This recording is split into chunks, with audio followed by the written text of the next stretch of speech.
is Samir. I'm 19 years old and I'm a Nepali. I'm the eldest son of Brian. So where did I start? That's a good question. I started from the day I was born.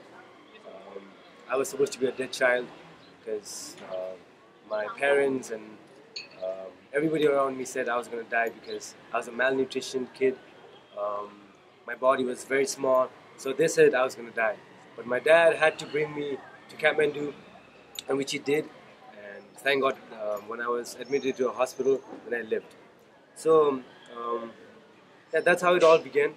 I don't really remember my childhood because my childhood was very rough, and I think that's part of the reason where I try to remember my childhood, but I don't.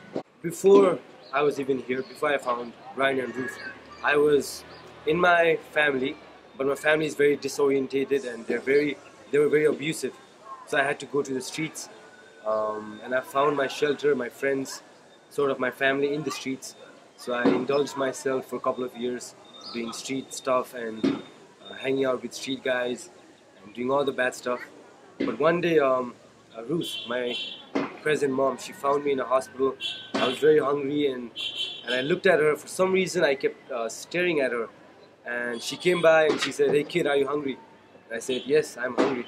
So she gave me some food, and I've always loved riding anything with gears. So I said, "Hey sister, can you please buy me a bicycle?"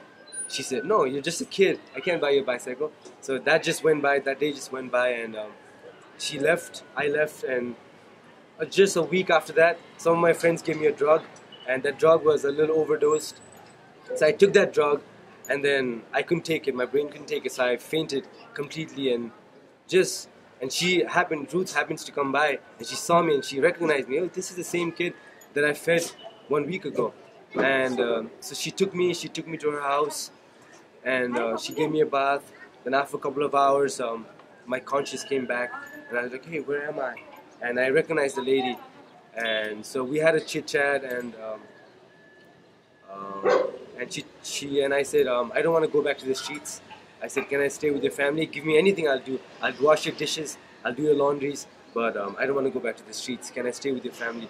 And so she said, "Yes," at the moment, but slowly by slowly, we talked, and my brother Saran, he he said, "Okay, I want a bigger brother," so that he happens to take me in, and then slowly by slowly, I started knowing about God and started going to school, and yeah, slowly came up where I am right now. One thing that I love really is I love to lead teams.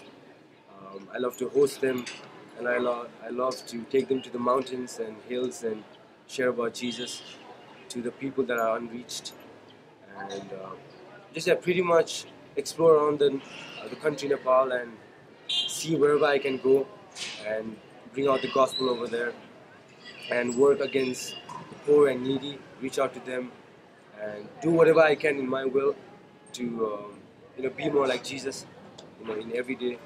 So yeah, just pretty much bring Jesus out of me through my story, through my actions, through my words. There are a lot of verses that that I can't live without, I must say.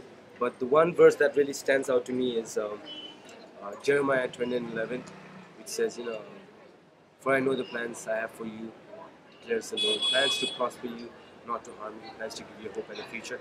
That really sticks out to me because my story began from the day I was born till the guy I am right now today, and my life is completely in His hands because there are so many times where I could be dead and where I could have gone astray, but through my life I can always see that God always has a plan for me and for everybody around me.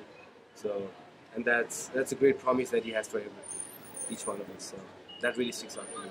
Most of the street kids, they feel broken, they feel unloved, they feel they're lost, they feel nobody cares about them, and physically, when you see that to a street kid, it might seem true because nobody does care about them in the streets. But like, I was a street kid, so if I am Samir, I know Christ and I have a good life now. But before I was a street kid, so if a street kid like me could come out of the streets and have this good life, so can they. And they're not any different than me. We're all the same. We're all human beings. So I would just want to tell them, don't give up. We all have our hard times. We all have our past, our bad memories, but it's never too late